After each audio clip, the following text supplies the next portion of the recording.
Hello les amis, défi numéro 1, 5e vidéo, si je vous dis à cœur vaillant, rien d'impossible. Je vais vous parler d'amour. L'amour sous toutes ses formes, l'amour qui est la plus haute vibration pour moi et celle qui dépasse tout, guérit tout, nous fait aller au-delà de nous. Alors évidemment, l'amour, pas avec notre petit amoureux, non, non, l'amour avec un grand A, quoi. L'amour qui transcende tout, qui nous permet de nous dépasser, de nous changer, de nous valoriser. Voilà. Donc, l'amour, pour moi, c'est la solution à 99% des problèmes. Pourquoi? Parce qu'on parle d'amour. Alors l'amour, oui, avec son conjoint, son mari, ses enfants, oui, son frère, sa sœur, sa meilleure amie, enfin, oui, ce lien-là d'amour. Mais le ressenti de l'amour, ressentir de l'amour, c'est d'un coup se sentir pousser des ailes, c'est quand on ressent de l'amour, on ressent de la joie, on a une espèce de montée de pétillant qui pétille partout dans le corps, on est heureux, on est capable de déplacer des montagnes et donc ça, c'est la clé pour moi, la number one des clés du chemin pour se retrouver soi-même.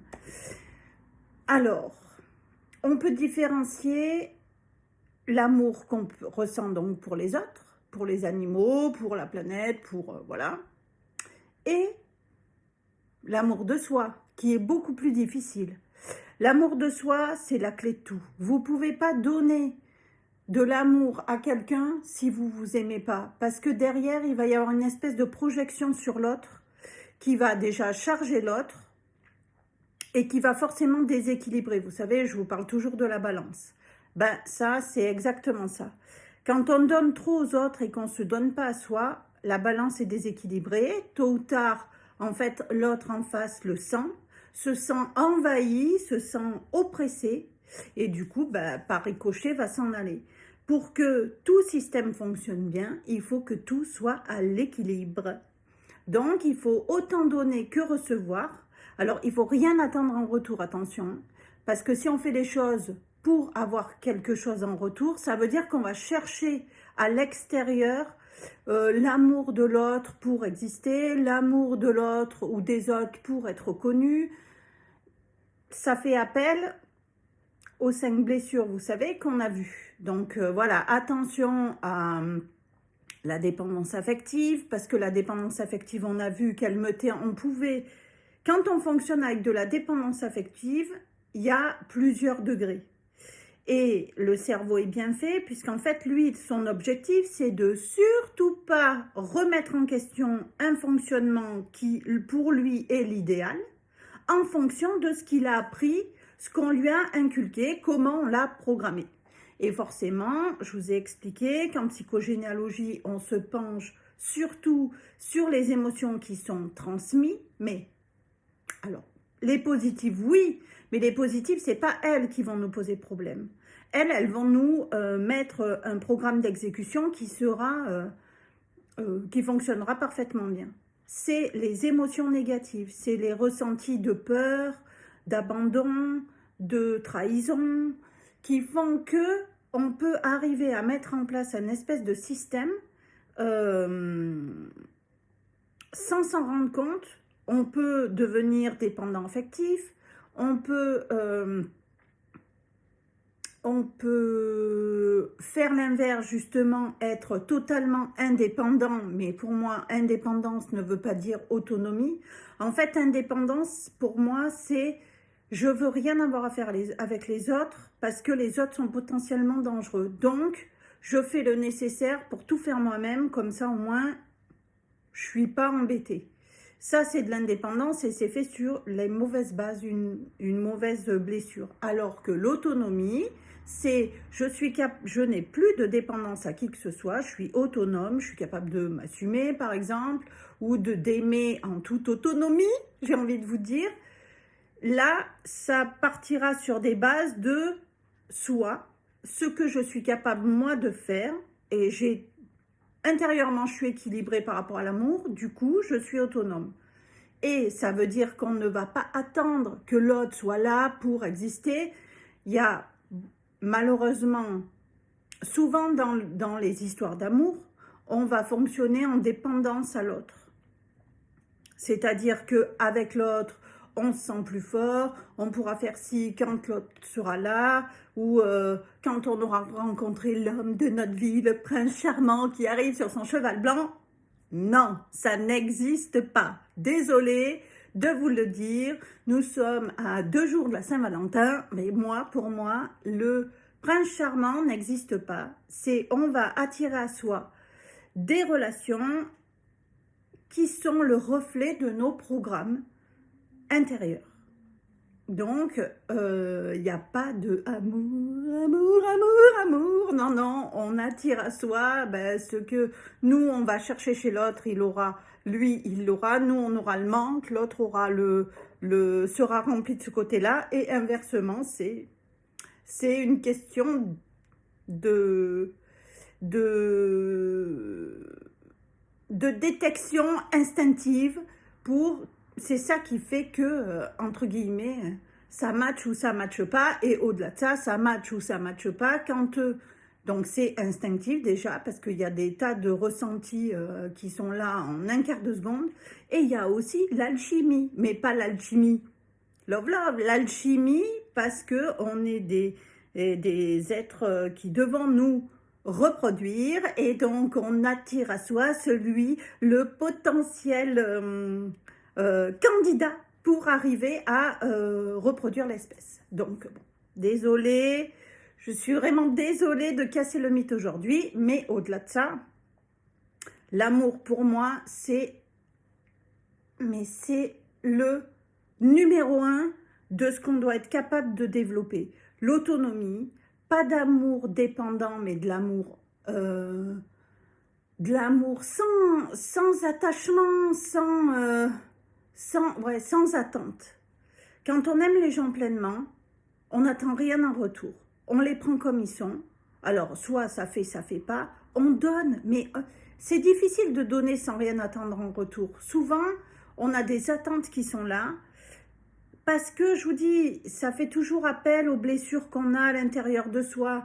On a été petit, on a été obligé d'être très gentil, d'être à sa place pour dire « Ah, tiens, elle est gentille ». Donc, du coup, on va manquer de confiance en nous. Et il y a des tas d'émotions qui sont liées à l'amour, en fait. Et c'est important de vous pencher dessus parce que d'aimer sans condition, c'est la chose la plus difficile à faire, mais la chose qui va vous valoriser le plus. Quand on aime sans condition, ça veut dire qu'on s'aime soi en premier, qu'on se place soi au centre de nos choix, mais pas de manière égoïste, c'est-à-dire de manière alignée, quoi. Je sais ce que je veux, je sais ce que je veux pas, je sais que le meilleur m'attend. J'y crois, mais dur comme fer, puisque je vous ai dit, quand on est convaincu des choses, elles arrivent. Quand on est convaincu des mauvaises choses, elles arrivent aussi. Donc, c'est important de se dire, on est des êtres uniques. Moi, des comme moi, il n'y en a pas deux, il n'y en a qu'une, c'est moi. Et heureusement d'ailleurs, parce que c'est assez compliqué dans ma tête, c'est comme si j'étais 10 000. Donc, voilà. Donc, on est des êtres uniques. On a tous nos qualités, nos défauts. Évidemment, le but, c'est d'améliorer nos défauts parce que on le fait entre soi et soi-même. Évidemment, on le fait pour les autres. Mais il faut le faire pour soi avant tout, pour que ce soit plus léger. Et s'accepter tel qu'on est. Voilà, c'est comme ça. La vie, elle nous envoie des événements, des épreuves, des difficultés qui fait que sur le coup, pour une raison X ou Y, ben, on ne va pas arriver à le gérer, mais c'est pas grave. Aujourd'hui, on peut se faire accompagner. Quand vous réaliserez à quel point vous êtes unique, mais ça sera déjà comme si vous aviez un petit jardin intérieur que vous bichonnez, vous arrosez, vous dorlotez, et dans ce jardin magnifique où il y a des petits oiseaux, des tas de couleurs, vous vous sentez bien dedans. C'est le meilleur endroit où vous pouvez être, et c'est là où vous êtes en paix, vous êtes joyeux, vous avez tout en vous pour pouvoir vous sentir bien. Le tout, c'est qu'il faut arriver à identifier ces espèces de mauvaises émotions qui vous ont conditionné, puisque quand on est petit, en fait, on nous élève de ne pas faire beaucoup de bruit, de rester sage, de pas faire de bêtises, de dire bonjour, de dire merci. Moi, je me rappelle quand j'étais petite, je n'avais pas le droit de pleurer devant les dessins animés. Autant vous dire que c'était très compliqué pour moi puisque je suis hypersensible et que je suis capable de pleurer devant un lézard décédé. Donc voilà, même si je les aime pas, je les aime pas. Ce que je veux dire, c'est que on ne prend pas assez en compte nos émotions. Du coup, on s'est conditionné, on s'est construit des carapaces en disant bah non, là, faut pas que je pleure, là, faut pas que si, oh non, mais je vais jamais, je sais pas, me remettre d'une séparation, ou comment je vais faire pour vivre sans lui, ça va être horrible, ou se sentir trahi. Enfin, tout ça, c'est des émotions communes mais tous, on a tous vécu ça à un moment donné. On a tous ressenti un tant soit peu de l'amour pleinement à un instant T, sans être conditionné par ces blessures qui créent de la dépendance affective, etc. Le ressenti est primordial, exceptionnel. Enfin, c'est la plus grande chose qu'il faut avoir et ressentir. Et donc, prendre conscience de ça, c'est très, très, très important. Pour ça, il faut aller voir ce qui s'est passé quand on était petit, ce qui s'est passé dans l'histoire familiale parce que c'est important, et surtout se dire, ramener le projecteur à vous. Évidemment qu'on a besoin d'amour avec les autres, évidemment, sauf que l'amour que l'autre va vous donner, c'est pour ce que vous êtes, pas ce que vous faites, ce que vous êtes pleinement à l'intérieur, peu importe votre enveloppe. Alors bon, évidemment, si on peut éviter d'être, si on peut être toujours apprêté devant son amoureux, ben c'est mieux, mais c'est ce que vous êtes, c'est tout ce que vous émettez, c'est la totalité, ça n'est pas que votre enveloppe corporelle, voilà, c'est pas du tout, c'est pas ça l'amour, c'est pas ça. L'amour, c'est ce qu'on émet, c'est ce qu'on vibre. Donc moi, je vous le dis toujours, les vibrations, c'est ce qu'on dégage. On dégage de l'énergie, et donc on dégage des vibrations. Et l'amour, ça déplace des montagnes, vraiment. Ça réconcilie tous les cœurs. Ça, je vous dis, à cœur vaillant, rien d'impossible. Ça veut dire que quand on ressent cette émotion-là, quand on fait les choses avec le cœur, rien ne nous arrête. Et tout nous réussit.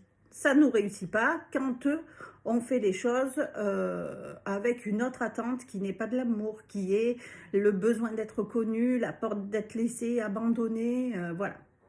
Donc, mes amis, n'oubliez pas, aimez-vous en premier, après vous pourrez aimer les autres, assumez d'être des amoureux de la vie, des amoureux tout court, des amoureux de soi. De s'aimer, c'est pas aussi se flatter à mort, hein. C'est vraiment reconnaître les qualités qu'on a, reconnaître notre unicité. On est unique, on n'est pas parfait, des fois on est dans des mauvais jours, on a pris des kilos, on a perdu du poids, on est triste, on est heureux. Acceptez-vous dans votre totalité, dans ce que vous êtes pleinement. Et après, on peut tout travailler. Petit à petit, en étant bienveillant, en prenant le temps, en étant indulgent avec soi, on arrive à faire des miracles. Je vous embrasse très fort, passez un bon samedi. On se retrouve demain pour la 6e vidéo et lundi, j'aurais dû la faire lundi cette vidéo, mais non. Lundi 14 février, nous serons à la 7e vidéo. Je vous embrasse fort, je vous souhaite une bonne journée et je vous dis à très vite.